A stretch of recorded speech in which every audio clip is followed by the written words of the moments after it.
Hi, Michelle. Good Hi, morning. Anna. How are you? I'm well, thanks. How are you? Very well, thank you.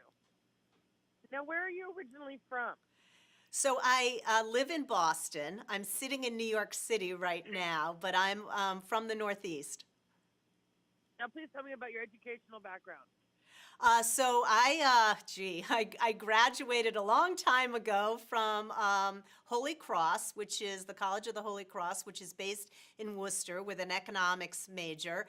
But I'm one of those folks who went directly to get a job in the industry, in the banking industry, and have been working really for the last 37 years in banking and finance, and learned a Well, lot that way. that's a good way. Trial and error sounds good to me. Absolutely. What What is your current job title? So I am the managing director and division executive for our Northeast division in Consumer and Merrill Edge. So I lead all of our financial centers at Bank of America from Maine through Virginia, which is about 1,300 financial centers across that geography. Now, you have some interesting new data to share with us. Is it a study or a survey?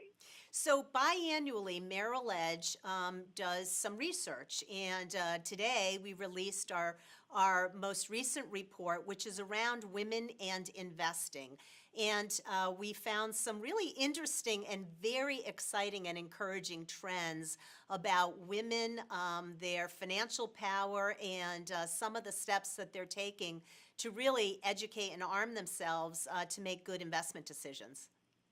Now, tell me about some of the powers that women now have Yes. regarding finances that are new. Yes. So first and foremost, 75% of the women that we spoke to indicated that they have more financial decision-making power than ever, certainly over the last 20 years. 55% of the women that we talked to indicated that they are the primary financial decision maker in their household, which is also really exciting. What are some of the other highlights? The interesting thing for me is even though women have more power and really more control, and are being proactive about that. In fact, women invest at a faster rate for retirement and long-term savings needs than men. Women actually have less confidence when it comes to investing. Women indicated, nearly half of them indicated that they made money in the stock market this past year, but that's actually 20% lower than men.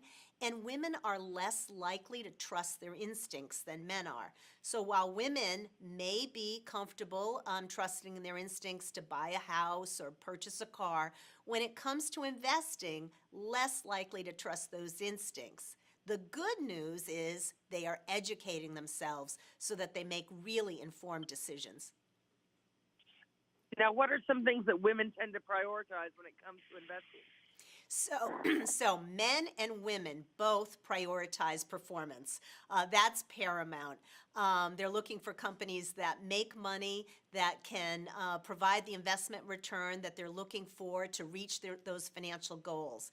But then it becomes really interesting.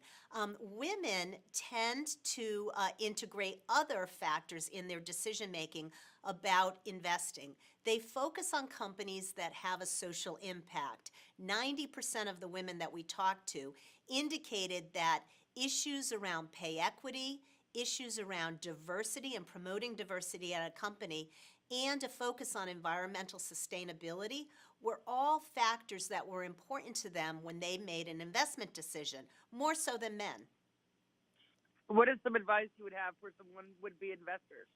So, for anybody who's a new investor, first of all, it's never too soon, never too late. But if you're new to investing and have been standing on the sidelines, first and foremost, put a plan together. And the best way to do that is to build a relationship with a professional expert, somebody who can give you some advice, lay out the landscape for you. So that's the first thing. Make a plan, meet with a professional expert, and then thirdly, take the time to access some of the great resources that are out there so you can educate yourself. There's a lot of information online, some really good research.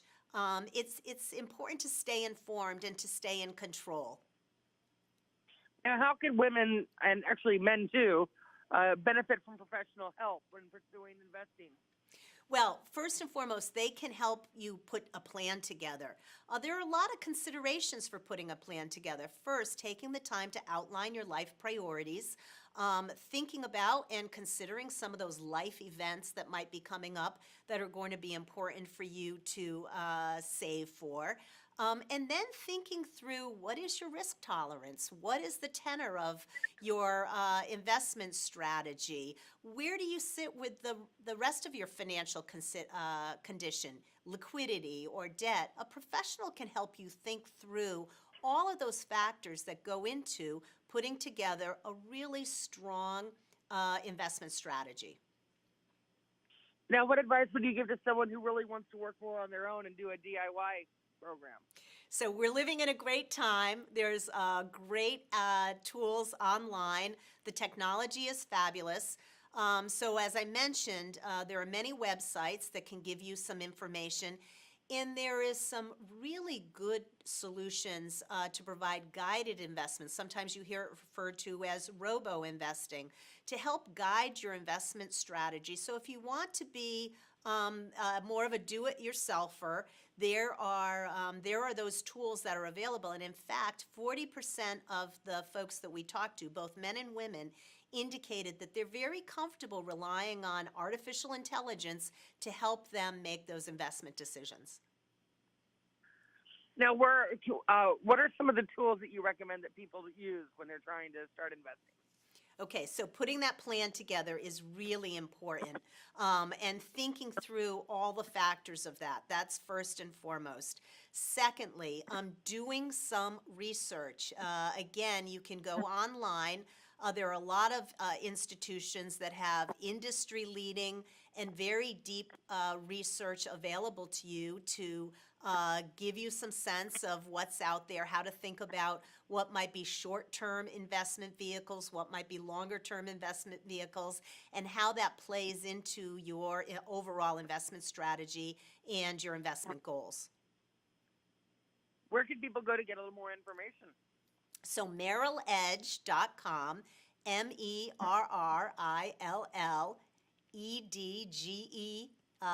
edge.com/report will certainly bring you to the report on women and investing, give you some great insights about the trends that we're seeing, and also provide access to some of that industry-leading research that I talked to you about before. Is there anything else you'd like to add? For those who have been sitting on the sidelines, again, never too early, never too late to really start. That someday could be today for taking that first step to taking control of your financial well-being and your financial life going forward.